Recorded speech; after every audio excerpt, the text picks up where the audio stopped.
Friends ఎలా ఉన్నారో బాగున్నారా? మెయిన్ వీడియోకి వచ్చేసరికి మా అక్క వాళ్ళు ఊరు వచ్చానండి. ఊరు వచ్చి మా అక్క వాళ్ళు ఏ కూరగాయలు పండిస్తున్నారో స్క్రీన్ మీద చూపించడం జరుగుతుందండి. కాకపోతే ఫస్ట్ ఆఫ్ ఆల్ ఇది వర్షాకాలం కదండి, కూరగాయలు ఎక్కువగా పండించుకోవడానికి చాలా అవకాశం ఉంది. కాకపోతే ఏ కూరగాయలు పండిస్తున్నారో చూపించడం జరుగుతుందండి. ఇదండి, ఇది వంకాయ మొక్కలు స్క్రీన్ మీద చూపించడం జరుగుతుంది. ఇదండి వంకాయ మొక్కలు. ఇది సుమారు ఒక అర ఎకరా అండి.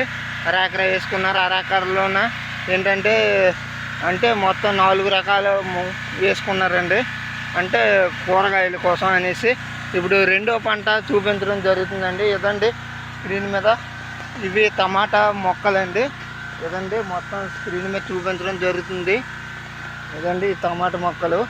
మూడో పంటకు వచ్చేసరికి ఇదండి మిరపకాయలండి. అంటే ఇప్పుడు పచ్చిమిర్చి ఉంది కదండి,